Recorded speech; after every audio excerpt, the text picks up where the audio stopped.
और तुगरल की असल कहानी सुनिए।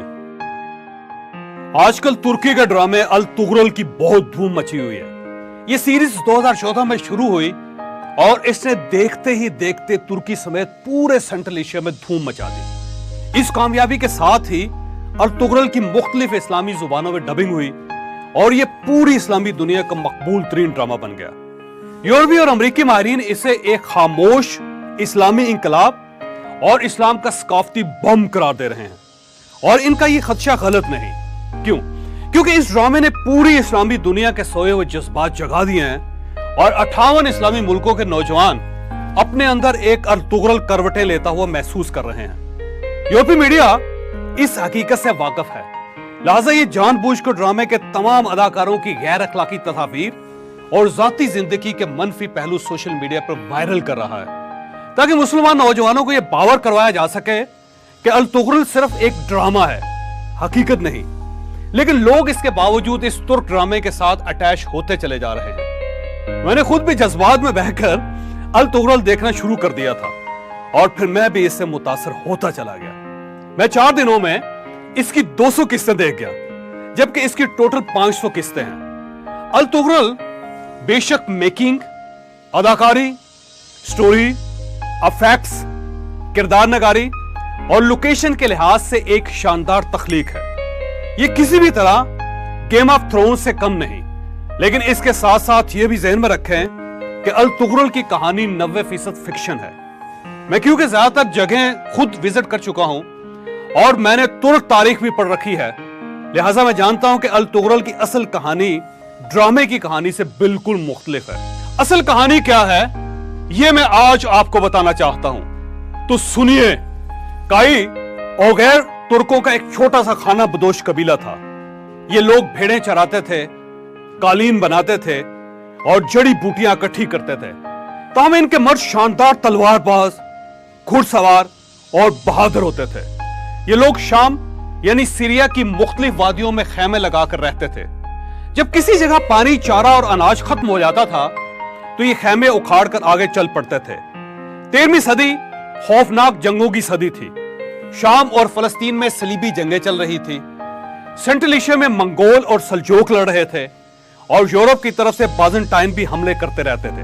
लिहाजा हर तरफ खून की नदियां बह रही थी। काई कबीला इस खून खराबे में अपने आप को बचाने के लिए कभी शाम भाग जाता था और कभी मौजूदा तुर्की के मुख्तलिफ इलाकों में छुपता रहता था। सुलेमान शाह कबीले का सरदार था। यह रक्का के करीब कैंसर की वजह से इंतकाल कर गया तो उसका बेटा अल तुगरल कबीले का सरदार बन गया। और तुगरल एक बार जंगल में जा रहा था। अचानक उसकी मुलाकात दरवेशों के एक ग्रुप से हो गई। दरवेशों के हेड ने उसे अपने साथ खाने की दावत दे दी। वो उनके साथ बैठ गया। दरवेश थोड़ी देर उसे देखते रहे और फिर उससे कहा कि तुम्हें जितने मुल्कों के नाम याद हैं तुम वो दोहरा दो। उसको जितने नाम आते थे उसने उसी वक्त बोल दिए। दरवेशों ने उसकी तरफ देखा, मुस्कुराए और बोले, ऐ चरवाहे जा, ये सारे मुल्क तुम्हारे हुए, लेकिन सिर्फ एक शर्त है। उसने हैरत से उनकी तरफ देखा। वो बोले, तुम्हें और तुम्हारी नस्लों को यह वादा करना होगा कि तुम किसी कीमत पर इस्लाम और ईमान के रास्ते से नहीं हटोगे। और तुगरल के पास उस वक्त अपने घोड़े के लिए चारा और खैमे के लिए 10 फुट की जमीन भी नहीं थी। उसने फौरन सीने पर हाथ रखकर हां कर दी। दरवेशों ने उसे गले लगाया और मुबारकबाद पेश की। दरवेशों के हेड हजरत महियुद्दीन इब्ने अरबी थे। इब्ने अरबी ने और तुगरल के गले में एक तावीज डाल दिया और उसकी तलवार पर हाथ फेर कर कहा, यह तलवार जब तक इस्लाम के लिए उठती रहेगी, यह कभी तुम्हारे और तुम्हारी नस्ल के हाथ से नहीं। और तुगरल ने अपना कबीला लिया और ये लोग चरागाह की तलाश में अंकारा की तरफ रवाना हो गए। अंकारा को उस दौर में अंगूरा कहा जाता था। ये लोग सफर करते करते अंगूरा के करीब पहुंचे तो पहाड़ के नीचे खौफनाक जंग चल रही थी। ये लोग पहाड़ पर खड़े होकर जंग देखने लगे। जंग में एक फरीक बुरी तरह मार खा रहा था और तुगरल के दिल में अचानक कमजोर फरीक की मदद करने का ख्याल आया। उसके पास 400 घुड़सवार थे। ये लोग अपने घुड़सवारों को अलप कहते थे। उसने अपने अलप्स को इशारा किया। ये पहाड़ से उतरे और कमजोर लश्कर की मदद शुरू कर दी। ये कमजोर लश्कर के लिए गैबी मदद साबित हुए। जवानों को हौसला हुआ और वो पलट कर लड़ने लगे। जंग की शेप चेंज हो गई। हारता हुआ लश्कर जीत गया और जीतता हुआ हार गया। और तुगरुल को जंग के बाद पता चला उसने अनजाने में सल्जोक हुक्मरान अलाउद्दीन की मदद की थी। अलाउद्दीन सल्जोक मंगोलों के साथ लड़ रहा था। वो अर्तुगरुल की मदद से जीत गया। अलाउद्दीन ने इस मदद के बदले अर्तुगरुल को सगूत शहर और उसकी सारी वादियां दे दी। यूकाई कबीले को मुस्तकिल इलाका मिल गया। और तुगरुल अपनी ईमानदारी, बहादुरी और वफादारी की वजह से अलाउद्दीन सल्जोक का मशीर खास बन गया। सल्जोक ने उसे जी भर कर नवाजा और तुगरुल का इंतकाल सगूत शहर में हुआ। इसका मजार भी वही है। मुझे 2013 में इसके मजार पर हाजिरी का इत्तफाक हुआ था और तुगरुल के बाद उसकी तलवार उसके बेटे उस्मान को मिल गई। वो भी सल्जोकों से जुड़ा रहा, लेकिन वो जिंदगी में ज्यादा कमाल नहीं कर सका। ताहम उसका बेटा और खान अपने दादा तुगरुल पर गया था। सन 1300 में सल्जोक हुकूमत खत्म हो गई तो और खान ने अपने वालिद उस्मान के साथ मिलकर अपनी जागीर की हिफाजत शुरू कर दी। ये लोग ईसाइयों से लड़ते लड़ते बूरसा शहर पहुंच गए। ये बाज़ंटाइन अंपायर का बड़ा शहर था। और खान ने यह फतह कर लिया।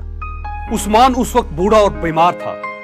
वो बूरसा की फतह के बाद एक दरख्त के नीचे बैठ गया। और खान आगे बढ़ा। उसने अपने वालिद का हाथ चूमा और वालिद उस्मान के नाम पर सल्तनत उस्मानिया की बुनियाद रखते। उस्मान गाजी 1 साल बाद इंतकाल कर गया। इसे बूरसा शहर ही में दफन कर दिया गया।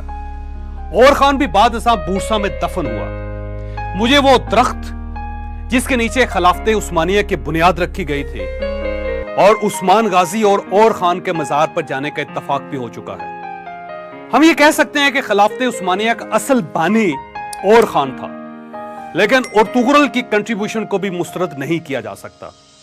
ये अगर उस दिन अनजाने में अलाउद्दीन सल्जोक की मदद ना करता और अपना कबीला लेकर आगे निकल जाता तो आज तारीख में किसी जगह इसका नाम होता, ना ही खिलाफत उस्मानिया का नाम होता। आप कुदरत का कमाल देखिए।